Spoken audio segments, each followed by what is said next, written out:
Hello दोस्तों, good morning. स्वागत है एक बार फिर से आप सभी का एमजेटी एजुकेशन में। दोस्तों आज है 10 सितंबर और आज की वीडियो में हम लोग बात करेंगे 10 सितंबर 2024 के मोस्ट इंपोर्टेंट करंट अफेयर के क्वेश्चंस के बारे में। चलिए फटाफट से रिवीजन स्टार्ट करते हैं। कल का 1 मिनट में रिवीजन करेंगे, उसके बाद आज की करंट अफेयर की तरफ बढ़ेंगे। कल हम लोगों ने पढ़ा था पेरिस पैरालंपिक 2024 में भारत ने कुल 29 मेडल जीते हैं, जो कि ऐतिहासिक है। 7 गोल्ड और 9 सिल्वर और 13 ब्रॉन्ज मेडल के साथ। अच्छा, कल वीडियो दोपहर में आई थी, तो जो लोग नहीं देखे हो कल वाली, वो लोग जा करके देख लेना। चलिए, तो अगला क्वेश्चन हम लोगों ने पढ़ा था 7 सितंबर को कौन सा दिवस मनाया गया। तो 7 सितंबर को अंतर्राष्ट्रीय गिद्ध जागरूकता दिवस इस बार मनाया गया, क्योंकि ये first Saturday of September month मनाया जाता है। तो first Saturday of September month पड़ा था 7 सितंबर को, इसलिए मनाया गया। और अंतर्राष्ट्रीय पुलिस सहयोग दिवस भी 7 सितंबर को ही मनाया जाता है। एशियाई ओलंपिक परिषद का पहला अध्यक्ष नियुक्त किया गया है रणधीर सिंह जी को। इसके अलावा अभी पर्यटन मंत्रालय ने देश की पहली बौद्धिक संपदा देखो अपना देश पीपुल्स चॉइस 2024 शुरू किया है। डीआरडीओ ने ओडिशा के चांदीपुर आईटीआर रेंज से अग्नि 4 मिसाइल का परीक्षण किया है। और उत्तर प्रदेश सरकार को व्यापार सुधार में बेस्ट अचीवर का 2 कैटेगरीज में अवार्ड मिला हुआ है। भारत और मालदीव के बीच में 5वीं रक्षा सहयोग वार्ता हुई नई दिल्ली में। इसके अलावा ब्रेल लिपि में भारत की पहली स्वास्थ्य बीमा पॉलिसी लॉन्च किया star health and allied insurance ने। इसके अलावा हम लोगों ने पढ़ा था क्रिस्टियानो रोनाल्डो ने अपने करियर का ओवरऑल अंतरराष्ट्रीय मैचेस और जो क्लब मैचेस में खेलते हैं वो मिला करके टोटल 900 गोल पूरा कर लिए हैं, जो कि हाईएस्ट एवर है किसी भी खिलाड़ी का। और बैंक ऑफ इंडिया ने अभी स्टार धन वृद्धि सावधि जमा योजना शुरू की हुई है। तो ये टॉप 10 करंट अफेयर के क्वेश्चंस थे, जिनका आपने 1 मिनट में किया है रिवीजन। अब हम लोग आज की करंट अफेयर पढ़ेंगे डिटेल में। लेकिन अगर आपको इसकी पीडीएफ चाहिए होगी या क्विज चाहिए होगी, वो कहाँ मिलेगी? तो पीडीएफ और क्विज बिल्कुल फ्री में आपको दी जाएगी एमजेटी ऐप पर। एमजेटी ऐप पर रोजाना की, डेली, वीकली, मंथली सारी प्रकार की यहाँ पर पीडीएफ और क्विज आपको प्राप्त होती है। तो आप जाइए यहाँ पर डाउनलोड कीजिए। शुरू करते हैं। पहला क्वेश्चन, यूएस ओपन 2024 में महिला एकल का खिताब किसने जीता? Very very most important. तो यूएस ओपन 2024 दोस्तों ये संपन्न हो चुका है। 4 ग्रैंड स्लैम होते हैं, उनमें से चौथा और सबसे आखिरी वाला ग्रैंड स्लैम होता है यूएस ओपन। तो इसमें समाप्त हो चुका है ये। तो महिला एकल का खिताब किसने जीता है? आर्याना सबलेंका ने। ठीक है ना, आर्याना सबलेंका ने। समाप्त हो चुका का मतलब अभी 1-2 इवेंट और बाकी है, उसके बाद फिर ये कंप्लीट हो जाएगा। तो आर्याना सबलेंका जो है, ये है बेलारूस की। बेलारूस की कहाँ की कौन खिलाड़ी है, ये बहुत पूछा जा रहा है। अच्छा, सीजीएल में ना, जो कल एग्जाम हुआ सीजीएल, अब सीजीएल चल रहा है एग्जाम। तो देखो, सारे क्वेश्चन आपके ही वीडियोज से और ई बुक्स के आए हुए हैं एमजेटी एजुकेशन से। तो आपको ऐसे बिल्कुल नहीं सोचना है कि इधर से दौड़ लो, उधर से दौड़ लो, भाग लो। आप जितने भी नोट्स बनाते आए हो या ई बुक्स लिए हो, वही उठा करके पढ़ डालो। मैं टॉपिक बताते जा रहा हूँ, कहाँ कहाँ से क्वेश्चन पूछे जा रहे हैं, वो टॉपिक पढ़ लेना, आपका बन जाएगा क्वेश्चन। ठीक है। एक तो आप जो अभी भारत रत्न वाली मैंने वीडियो बना करके दी हुई है। अच्छा, एक काम और करूंगा दिन में कि आज एक प्लेलिस्ट बना करके दे दूंगा, जिसमें जो जो वीडियोज मेरे द्वारा प्रोवाइड की गई है और जहां से जिस टॉपिक से क्वेश्चन पूछे जा रहे हैं, वो आपको उस प्लेलिस्ट में मिल जाएंगे।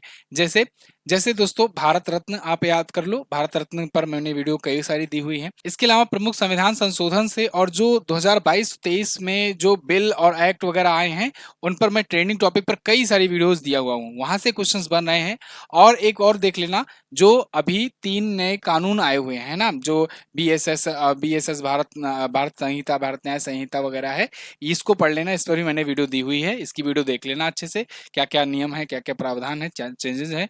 इसके अलावा मोटा मोटा ही देखना। इसके अलावा 15 अगस्त पर पीएम मोदी की जो स्पीचेज हैं, वहां से क्वेश्चंस बनेंगे। 3-4 योजनाएं दोनों साल मिला करके, 2023 वाला, 2024 वाला, दोनों बार में वो 2-2, 3-3 योजनाएं घोषणा की हैं, उसको देख लेना। बजट देख लेना। ठीक है, बजट से भी क्वेश्चंस बन रहा है और बनेगा आगे भी। इकोनॉमिक सर्वे देख लेना। इसके अलावा ओलंपिक तो इंपॉर्टेंट होता ही है, इसमें कोई डाउट नहीं है, इसको देख लेना। ओलंपिक, पेरिस ओलंपिक अच्छे से पढ़ लेना। पेरिस ओलंपिक पर एक सिंगल वीडियो दिया हुआ है मैंने, 25 मिनट में कंप्लीट। उसके अलावा कुछ नहीं आएगा आर पार। ठीक है। और आपका स्पोर्ट्स इतना हो गया। और अवार्ड्स में पुरस्कार सम्मान पर भी मैंने आपको वीडियो दी हुई थी, टॉपिक वाइज जब शुरू किया था मैंने बीच में सीरीज, उसमें। तो उसमें पुरस्कार सम्मान की भी वीडियो गई थी, महोत्सव और मेले की गई थी। महोत्सव मेले जरूर पढ़ करके जाना। महोत्सव सीजीएल वगैरह में स्टैटिक पोर्शन में बहुत पूछा जाता है। ठीक है, किस राज्य में कहाँ पर क्या मनाया जा रहा है, ये सब वगैरह। तो ये इतने टॉपिक्स हैं, और भी जो कुछ भी टॉपिक ऐड करने होंगे वो ऐड कर मैं एक प्लेलिस्ट दे दूंगा आपको। सबकी वीडियो बनी हुई है।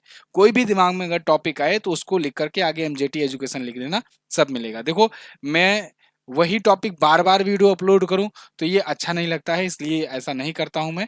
जिस भी टॉपिक पर आपको लगे कि इस टॉपिक की वीडियो होनी चाहिए कि नहीं होनी चाहिए, तो आप सर्च कर लेना एमजेटी एजुकेशन आगे लिख करके, आपको जरूर मिल जाएगी वहां पर, ठीक है ना, और उससे आपको बेनिफिट भी मिलेगा। ओके, चलिए 6-7 साल से यही बना रहे हैं, 4,500 से ज्यादा वीडियो अपलोड हो गई है, लगभग हर टॉपिक की वीडियो आपको मिल जाएगी। चलिए आ जाते हैं क्वेश्चन पर। आरियाना सेबलंका जो है ये यूएस ओपन में फाइनल मैच में जेसिका पोगुला को हराई हैं, यानी कि जेसिका पोगुला जो है ये रनर अप रही हैं इस बार की। अच्छा, इनकी जो आरियाना सेबलंका है, इनका ये तीसरा ग्रैंड स्लैम था। इससे पहले 2 ऑस्ट्रेलियन ओपन लगातार जीती थी, 2023 और 2024 वाला भी ये ऑस्ट्रेलियन ओपन जीते हुई हैं। तो इनका तीसरा ग्रैंड स्लैम था, 2 ऑस्ट्रेलियन ओपन, 1 यूएस ओपन ये जीत चुकी हैं। कहाँ की रहने वाली हैं?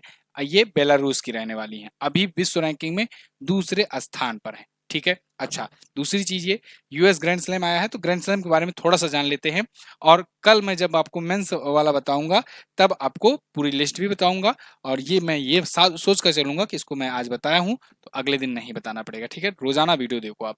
देखो, 4 ग्रैंड स्लैम होते हैं और ये टेनिस का टूर्नामेंट होता है। 4 ग्रैंड स्लैम में सबसे पहले होता है ऑस्ट्रेलियन ओपन, फिर होता है फ्रेंच ओपन, फिर होता है विंबलडन ओपन, और उसके बाद लास्ट में होता है यूएस ओपन। बिल्कुल इसी सीरियल में ये चलता है, ठीक है ना, इसी सीरियल में चलेगा। सबसे पहले ऑस्ट्रेलियन ओपन, फ्रेंच ओपन, फिर विंबलडन ओपन, फिर यूएस ओपन। ऑस्ट्रेलियन ओपन जो होता है ये हार्ड कोर्ट पर खेला जाता है। कोर्ट यानी कि जो उसका खेल का मैदान होता है उसे कोर्ट बोलते हैं। तो हार्ड कोर्ट या रबर के कोर्ट पर खेला जाता है ऑस्ट्रेलियन ओपन, और वैसे ही कोर्ट पर यूएस ओपन भी खेला जाता है, हार्ड और रबर के मैदान पर, या प्लास्टिक भी लिखा रहेगा आपको कभी कभी ऑप्शन में। जो फ्रेंच ओपन होता है ये क्ले कोर्ट पर खेला जाता है, यानी मिट्टी के मैदान पर खेला जाता है, ये क्वेश्चन पूछा जाता है। और जो ग्रैंड स्लैम विंबलडन ओपन है तीसरा वाला, वो ग्रीन ग्रास कोर्ट पर या हरी घास के मैदान पर खेला जाता है, ये भी पूछा जाता है, ठीक है। तो ये दोनों बीच वाला जरूर पूछा जाता है, क्ले कोर्ट और ग्रास कोर्ट। अच्छा, फ्रेंच ओपन को दोस्तों रोनाल्ड गैरोस भी कहते हैं, रोनाल्ड गैरोस, याद रखना, ये भी पूछा गया एग्जाम में। सबसे पुराना ग्रैंड स्लैम पूछा जाए तो सबसे पुराना है विंबलडन ओपन, सबसे पुराना, सबसे पहले इसकी शुरुआत हुई थी विंबलडन ओपन की, ठीक है, याद रहेगा सब। चलिए इतना याद रखो, और बाकी कल भी और बताऊंगा, ठीक है, सब एक ही दिन बता देंगे, ओवरलैप कर जाएगा, भूल जाओगे। अगला, हाल ही में मिली जानकारी के अनुसार कहाँ के क्राउन प्रिंस पहली बार भारत की यात्रा पर आए? तो दोस्तों अभी हाल ही में भारत की यात्रा पर हैं अबू धाबी के क्राउन प्रिंस। अब बहुत सारे लोग, मैं देख रहा था कि लिख रहे थे यूएई के क्राउन प्रिंस, नहीं, यूएई के नहीं है ये अबू धाबी के क्राउन प्रिंस है। हो सकता है आज की करंट अफेयर में और भी बाकी चैनल पर यूएई के ही क्राउन प्रिंस लिखता दिखाई दे आपको। देखो, एक्चुअल में बात क्या है कि यूएई में जो है, यूनाइटेड अरब अमीरात में 7 अमीरात हैं। यूनाइटेड अरब अमीरात नाम ही पढ़ लो, यूनाइटेड ऑफ अमीरात, ठीक है ना, अरब अमीरात। तो ये 7 अरब अमीरातों का एक यूनाइटेड है, एक ग्रुप है, वही एक देश है यूएई। तो 7 अरब अमीरातों में ना जो सबसे बड़ा वाला अमीरात है वो है अबू धाबी, जिसको राजधानी बनाया गया है। उसके बाद एक अमीरात है शारजाह, फिर दुबई, ऐसे ऐसे 7 अमीरात हैं। सभी अमीरात अमीर नहीं हैं, दुबई, अबू धाबी, शारजाह, यही 2-3 अमीरात हैं जो अमीर हैं बहुत ज्यादा, ठीक है, बाकी में अभी भी बालू मोरंग है। तो ये अबू धाबी के जो क्राउन प्रिंस हैं ये भारत की यात्रा पर आए हुए हैं। यहाँ पर आप देख पाओगे आर्टिकल द हिंदू का, Abu Dhabi crown prince Al Nahyan arrives in Delhi, receive warm welcome. तो ये दिल्ली अराइव कर चुके हुए हैं, 9 और 10 सितंबर 2 दिवसीय यात्रा पर होंगे भारत के। इनके बीच में कल 4 समझौते भी हुए भारत और अबू धाबी के बीच में, ठीक है। तो 4 समझौते कौन कौन से हुए? परमाणु ऊर्जा पर, महत्वपूर्ण खनिजों पर, हरित हाइड्रोजन यानी ग्रीन हाइड्रोजन पर, और आर्टिफिशियल इंटेलिजेंस और अत्याधुनिक तकनीकी, एडवांस टेक्नोलॉजी और आर्टिफिशियल इंटेलिजेंस पर। तो ये 4 महत्वपूर्ण समझौते हुए हैं, ये बात ध्यान रखना।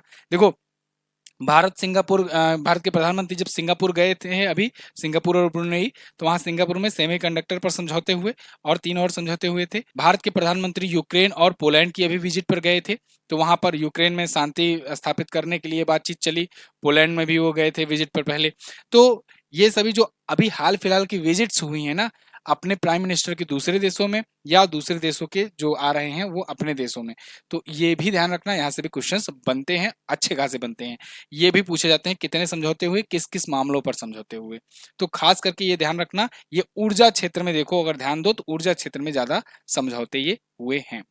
10 और 11 सितंबर के बीच ब्रिक्स समूह के राष्ट्रीय सुरक्षा सलाहकारों का सम्मेलन कहां पर हुआ? Very very most important question. देखो, ब्रिक्स का राष्ट्रीय सुरक्षा सलाहकारों का यानी कि एनएसएज का, नेशनल सिक्योरिटी एडवाइजर्स का अभी हाल ही में मीटिंग्स बुलाया गया है 10 और 11 सितंबर के लिए। कहां पर? रूस में। रूस में। और रूस की राजधानी होती है मॉस्को, तो हाँ, ये ऑप्शन आपका करेक्ट हो जाएगा। ठीक है, क्यों बुलाया गया है? तो ये इसलिए इंपॉर्टेंट है, देखो अभी हाल फिलहाल में सिनेरियो देखो, अब दोनों जो यूक्रेन और रसिया है ना, युद्ध कर कर थक गए हैं। अब थक गए हैं, कह रहे हैं कि अब हम लोग छेड़ तो दिए युद्ध, लेकिन अब समझ में नहीं आ रहा रोके कैसे। तो रोकने के लिए कोई तीसरा देश आए तो हम अपना आकर के हमको कहे तो हम रुक जाएंगे। मतलब मन तो बहुत कह रहा है कि हम रुक जाएं, अब हमारा भी नुकसान हो रहा है, उनका भी नुकसान हो रहा है, लेकिन कैसे भाई कह दें कि नहीं हम हार गए? हम अगर कहेंगे कि नहीं हम रोक दिए तो हमारी बेइज्जती होगी, वो कहने लगेगा कल को, कह रहे हो तो हरा दिए हरा दिए। वो कहेंगे हम रुक गए तो ये कहने लगेंगे हरा दिए हरा दिए। इससे अच्छा ऐसा करते हैं, एक तरीका निकालते हैं कि 2-3 देश ऐसे हैं, ब्राजील, चाइना और भारत, इन लोगों को ऐसा कहते हैं कि अगर ये 3 देशों में से कोई आके कहेगा भैया रुक जाओ, तो हम रुक जाएंगे। वही होता नहीं जो फिल्मों में देखते हो कि पकड़ लो मेरा हाथ नहीं तो मैं मार दूंगा, है ना? वही वाली हाल है इस समय रसिया की। रसिया ने कहा है कि अगर भारत, चीन और ब्राजील में से इनके में से कोई और आता है और कहता है हमको कि रुक जाओ, और हमारी कुछ डिमांड छोटी मोटी अगर वो मान जाते हैं तो रोकने को तैयार हो जाएंगे। तो इसीलिए अभी ये मीटिंग बुलाई गई, और बहुत इंपॉर्टेंट मीटिंग है ये। ठीक है ना, एनएसएज की। तो अपने एनएसए जो हैं अजीत डोभाल जी, ये गए हुए हैं वहां पर। ठीक है, तो ये गए हुए हैं मॉस्को, और मॉस्को में होगी समिट। उद्देश्य यही होगा कि यूक्रेन का संघर्ष, इसका कुछ समाधान निकाला जाए। ठीक है, तो बाकी चीजें मैंने आपको बता दी। ब्रिक्स के बारे में अगर बात करें तो ब्राजील, रसिया, इंडिया, चाइना और साउथ अफ्रीका, ये 5 कोर मेंबर का ये एक ग्रुप है, लेकिन इस बार 5 देश और जुड़ रहे हैं। कौन कौन से जुड़ रहे हैं तो आप देखो, गिनना शुरू करो। सऊदी अरब जुड़ रहा है, यूएई जुड़ रहा है, मिस्र जुड़ रहा है, इथियोपिया जुड़ रहा है, और अर्जेंटीना जुड़ रहा था लेकिन भाग निकला, और एक और देश जुड़ रहा है, ईरान। तो ये 5 देश जो है जुड़ रहे हैं, ब्रिक्स के नए मेंबर्स हो जाएंगे। ब्रिक्स में टोटल संख्या हो जाएगी 10। ठीक है, ध्यान रखना, अर्जेंटीना जुड़ रहा था लेकिन वो नहीं जुड़ा, लास्ट टाइम पर उसने कहा कि हम ना आएंगे। आयोजन सम्मेलन कुछ और भी हैं, इनको आप रिकॉल कर सकते हो। मैं आगे बढ़ूंगा क्योंकि अभी हाल फिलहाल में ही मैंने रिवीजन करवाया हुआ है। हर दूसरे तीसरे इवेंट पर रिवीजन करवाऊंगा, ज्यादा सही रहेगा, नहीं तो थोड़ा बोरिंग हो जाएगा। अगला, किस केंद्रीय मंत्री ने भारत के पहले फैशन पूर्वानुमान में पहल विजियो नेक्स्ट वेब पोर्टल का शुभारंभ किया? तो भारत का पहला फैशन पूर्वानुमान पहल है ये विजियो नेक्स्ट।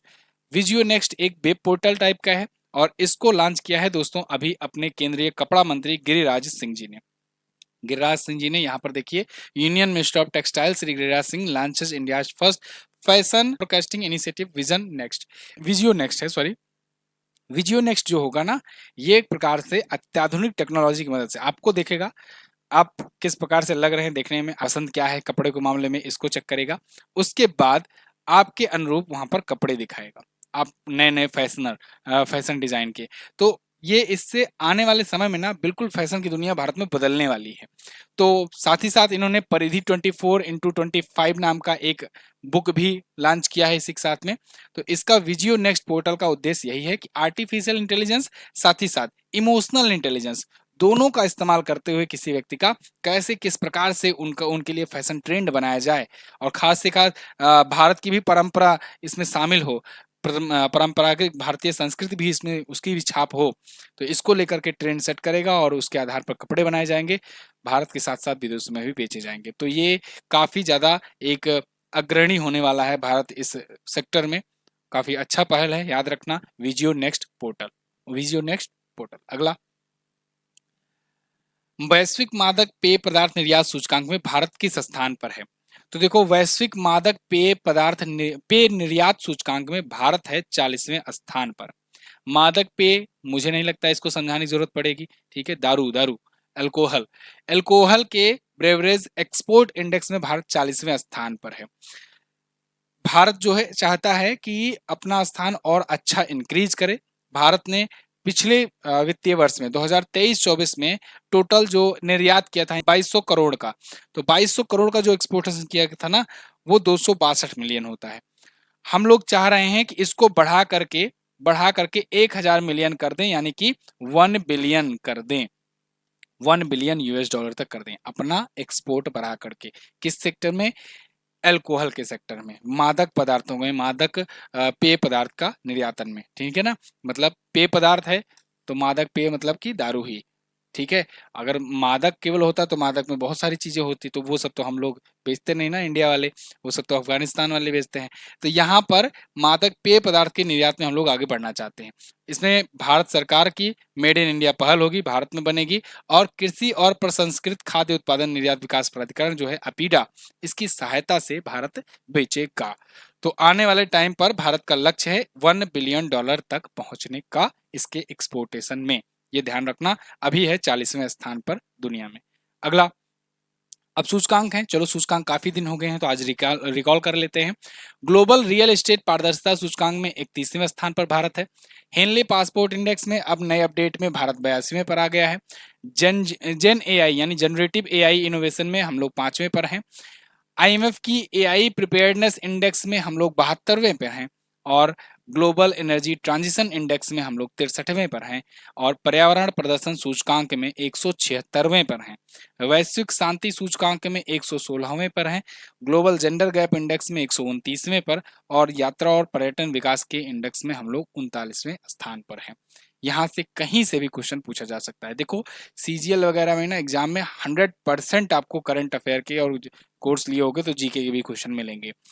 मैं एनालिसिस एग्जाम का इसलिए नहीं कराता हूँ क्योंकि हमारे पास इतनी बड़ी टीम नहीं है टीचर्स की कि लगातार लगाए रहें, हमें और भी क्लासेस लेनी होती है। तो एनालिसिस वगैरह भी बनाएंगे, दिन में 3 शिफ्ट होता है एग्जाम, तो फिर चुक जाएंगे हम, ठीक है ना, समझ रहे हो बात मेरी। तो इसलिए एनालिसिस नहीं कराया जा रहा, लेकिन आप निश्चिंत होकर के जितना भी कंटेंट दिया गया है उसको पढ़कर जाओ, रिवाइज करके जाओ, 100% क्वेश्चन मिलेगा, ठीक है ना, बाद में आकर मिला भी लेना। अगला, सितंबर 2024 में एशियाई तटरक्षक एजेंसियों की प्रमुखों की 20वीं बैठक हैक गैम, ये कहां पर आयोजित की गई? तो ये आयोजित की गई दोस्तों दक्षिण कोरिया में, साउथ कोरिया के इचियोन शहर में। कहां पर? इचियोन शहर यहाँ का बहुत ही फेमस शहर है। यहाँ पर यह हुआ, इंडियन कोस्ट गार्ड गया था, इंडियन कोस्ट गार्ड की तरफ से रिप्रेजेंटेटिव भेजे गए थे। तो भारतीय तटरक्षक बलों ने मिल करके, भारतीय तटरक्षक बल और भी ऐसे एशिया के तटरक्षक बलों का मिल करके ये था सम्मेलन एशियाई तटरक्षक एजेंसियों के प्रमुखों की। 20वां था हैक कैम। हैक कैम का मतलब कि heads of Asian coast guard agencies meeting. तो यही है हैक गेम, ये इसका 20वां संस्करण था। 2 से 6 सितंबर तक इंचियोन शहर में हुआ, दक्षिण कोरिया के। ओके, तो 4 सितंबर को दक्षिण कोरियाई तटरक्षक बल के साथ अपनी 12वीं वार्षिक द्विपक्षीय बैठक भी हुई साथ ही साथ में। भारतीय तटरक्षक बल से रिलेटेड अभी एक अपडेट आया था, कुछ दिन पहले ही मैंने आपको बताया था कि भारतीय तटरक्षक बल के जो महानिदेशक थे राकेश पाल जी, उनका निधन हो गया अपनी पोस्ट पर रहते रहते ही। उनको हार्ट अटैक आया और उनकी वजह से उनका निधन हो गया। तो राकेश पाल जी अभी तक महानिदेशक थे, लेकिन अभी उनका निधन हो गया, ये बात याद रखना। इसकी स्थापना 1 फरवरी 1977 को हुई थी। जब स्थापना हुई थी तो KF रुस्तम जी समित की सिफारिश पर स्थापना की गई थी, ठीक है ना, कोस्ट गार्ड की। अगला, कोस्ट गार्ड को जो शिप होता है वो ICGS से होता है। भारतीय नौसेना का जो शिप होता है उसे INS कहते हैं, उसके नाम के आगे। हाल ही में किस राज्य सरकार ने पुलिस में महिलाओं को 33% आरक्षण देने की घोषणा की? तो देखो, राजस्थान सरकार ने अपना जो मैनिफेस्टो था, मैनिफेस्टो में अभी आपने देखा कि 5 राज्यों में चुनाव हुआ था विधानसभा का, है ना, इस वाली लोकसभा चुनाव से पहले। तो 5 राज्यों में एक राज्य था ये भी, ठीक है। 5 राज्यों में आपका ये मध्य प्रदेश, छत्तीसगढ़ और राजस्थान, तेलंगाना और एक मिजोरम था। तो उसमें राजस्थान जो था उसने जो मैनिफेस्टो जारी किया था उसमें बताया था कि हम पुलिस में महिलाओं को 33% तक आरक्षण देंगे, और उसको अब इन्होंने पूरा किया हुआ है। देखिए यहाँ पर 33% Kota of for women in police force, तो ये किए हैं। साथ ही साथ और भी अनाउंसमेंट किए हैं, जैसे जैसे उन्होंने कहा है कि 70 से 75 वर्ष की आयु के जो पेंशन भोगी हैं उनको 5% अतिरिक्त भत्ता मिलेगा, एक्स्ट्रा भत्ता मिलेगा। और 3150 मेगावाट की सौर ऊर्जा परियोजना के प्रस्ताव को इन्होंने मंजूरी दी है। तो ये सब कुछ अनाउंसमेंट किए गए, कल मुख्यमंत्री भजनलाल शर्मा ने किया है। राजस्थान आया है, राजस्थान के बारे में देख लो। यह है भारत का सबसे बड़ा राज्य राजस्थान। राजधानी जयपुर है जिसे पिंक सिटी के नाम से भी जाना जाता है। भजनलाल शर्मा जी बीजेपी पार्टी के CM, हरिभाऊ किशन राव भांगड़े जी यहाँ पे गवर्नर। 50 जिले हैं, 200 विधानसभा में सीटें हैं, 25 राज्यसभा लोकसभा में और 10 राज्यसभा में यहाँ से सीट जाती है। यहाँ पर झीलों की बात करें तो पुष्कर झील है, राजसमंद है, जयसमंद है, पिछोला है, फतेह सागर है, एक है सांभर झील। सांभर झील का नाम याद रखना, बहुत इंपॉर्टेंट है। सांभर झील। सांभर झील जो है साथियों, ये सबसे ज्यादा खारा पानी वाला झील है।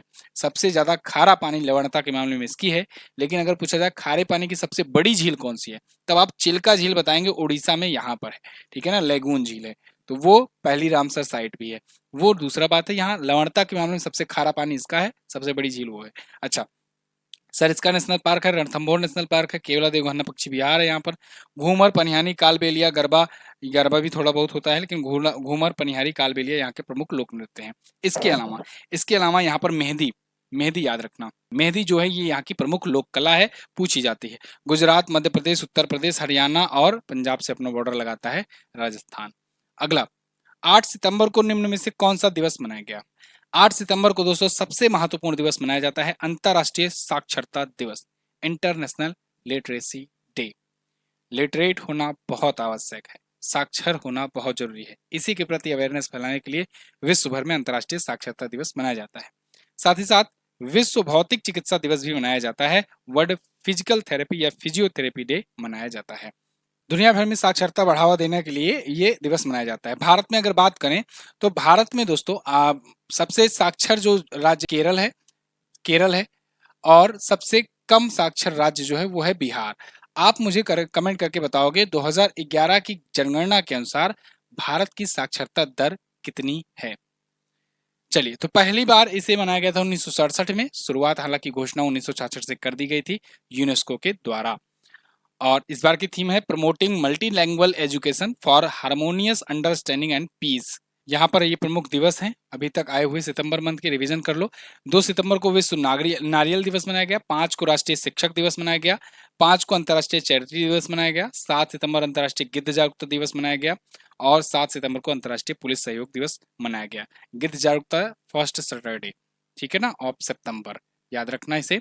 इसके अलावा 8 को विश्व भौतिक चिकित्सा और अंतर्राष्ट्रीय साक्षरता दिवस। अगला, भारत ने सार्वजनिक क्षेत्र लेखा परीक्षक में सहयोग के लिए किस देश के साथ समझौता पर हस्ताक्षर किया है?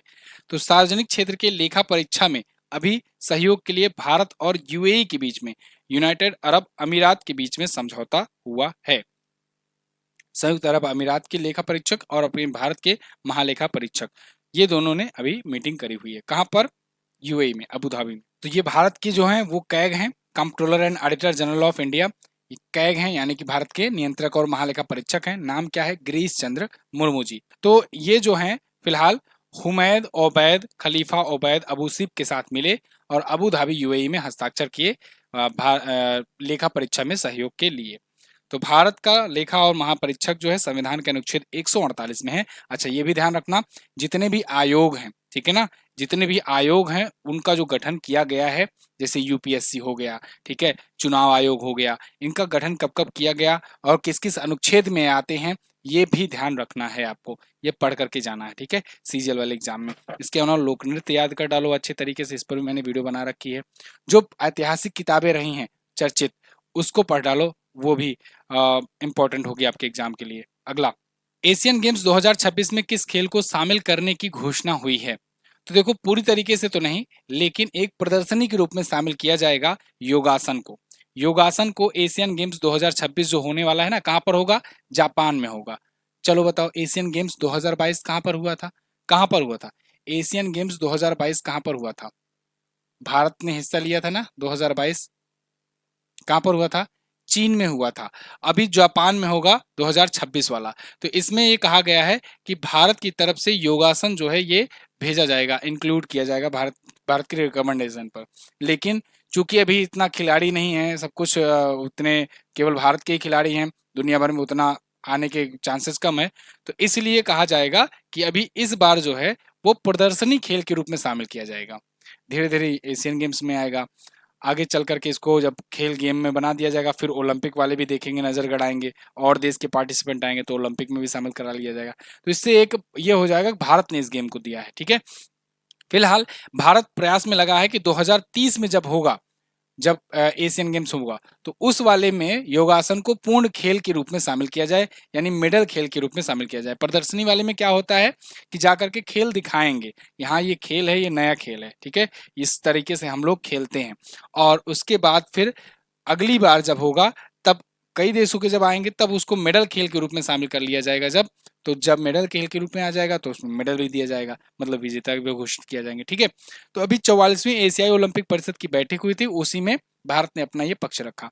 याद होगा उसी बैठक में रणधीर सिंह जी जो कि भारत के हैं, ये इसके अध्यक्ष बनाए गए और ये पहले भारतीय बन गए हैं इसके अध्यक्ष बनने वाले एशियाई ओलंपिक परिषद के। ठीक है, इसके अलावा अपने जो खेल मंत्री हैं मनसुख मंडाविया, इन्होंने कहा कि पीएम मोदी के नेतृत्व में हम 2030 में होने वाले युवा ओलंपिक खेलों की मेजबानी करना चाह रहे हैं और इसके अलावा 2036 में ओलंपिक की मेजबानी करने की भी दावेदारी पेश करने की घोषणा कर रहे हैं। ठीक है, तो ये 2036 में भारत पुरजोर तरीके से लगा हुआ है ओलंपिक की मेजबानी करने के लिए। इंडियन ओलंपिक एसोसिएशन के अध्यक्ष हैं पीटी ऊषा। ठीक है, इतना ज्यादा कंटेंट आपको टू द पॉइंट बिल्कुल फैक्ट के साथ आपको कहीं और नहीं मिलेगा, तो आप जो है पूरा इसका फायदा उठाइए। लेट हो जाता हूं मैं, मुझे भी पता है कभी कभी लेट हो जाती हैं चीज़ें, कभी कभी पहले हो जाती हैं, लेकिन कंटेंट में कभी मैं कमी नहीं करना चाहता हूं। आपको जब भी वीडियो दूंगा कंटेंट में कभी कमी नहीं मिलेगी और यही कारण है कि टॉपर्स जो है यहीं से निकलते हैं, है ना। ये मेरा घमंड नहीं है, ये मेरा समझो कि एक प्रकार से विश्वास है, आप लोग का प्यार है। लास्ट क्वेश्चन आज का, हाल ही में किस देश के ऑलराउंडर क्रिकेटर मोइन अली ने अंतर्राष्ट्रीय क्रिकेट से संन्यास की घोषणा की है। तो मोइन अली जो हैं ये इंग्लैंड के क्रिकेटर थे और अभी भी हैं, मतलब ये लेकिन संन्यास ले चुके हैं, अंतर्राष्ट्रीय क्रिकेट से संन्यास की घोषणा कर दी है इन्होंने और आईपीएल में सीएसके की टीम से खेलते थे, है ना। तो इंग्लैंड के ऑलराउंडर खिलाड़ी, ऑलराउंडर मतलब जो बैट्समैन भी हो और बॉलर भी हो, तो ये इंग्लैंड के लिए 2014 में पदार्पण किए, डेब्यू किए, 68 टेस्ट खेले, 138 वनडे खेले और 92 टी20 मैच खेले। इसके अलावा इन्होंने इसमें 8 शतक लगाए, 28 अर्धशतक लगाए और 6,678 रन भी बनाए हुए हैं। ठीक है, तो ये थे आज के दिन के टॉप 10 करंट अफेयर के क्वेश्चंस। आई होप आपको वीडियो पसंद आई होगी। टॉप 11 थे क्वेश्चन आज के। अगस्त की ई बुक आ गई है, इनको अगर आप लेना चाहते हो तो एमजेटी ऐप पर जाकर के आप इसे ले सकते हो। मंथली ई बुक्स, 6 मंथ की, ईयरली, सारी ई बुक्स अवेलेबल हैं, वो भी ले सकते हो। हमारे वीडियो कोर्सेज भी आप ले सकते हो एमजेटी ऐप पर वीडियो कोर्स सेक्शन में जाकर या ई बुक सेक्शन में जाकर के। ठीक है, अब बात करेंगे क्वेश्चन ऑफ द डे की और लास्ट डे क्वेश्चन। कल मैंने पूछा था 1498 में वास्को डी गामा पहली बार केरल के किस शहर में आया था? कोझिकोड में आया था और कालीकट केरल में पहुंचा था ना। इसके अलावा फ्रांस देश की राष्ट्रीय मुद्रा क्या है? यूरो होती है। आज आपको क्या बताना है? पेरिस पैरालंपिक 2024 के समापन समारोह में भारत का ध्वजवाहक कौन है? समापन समारोह में, ठीक है। उद्घाटन वाले में कल मैंने कुछ पूछा था आपसे। इंटरपोल का मुख्यालय कहाँ पर स्थित है? ये भी बता दीजिए। तो दोनों क्वेश्चन का जो भी आंसर हो और इससे रिलेटेड जो क्वेश्चन हो उसको आप कमेंट करके बताइएगा। डिटेल कोशिश किया करो लिखने की। चलिए बहुत बहुत धन्यवाद यहाँ तक वीडियो देखने के लिए। मिलेंगे अगली वीडियो में, तब तक के लिए नमस्कार, जय हिंद, वंदे मातरम।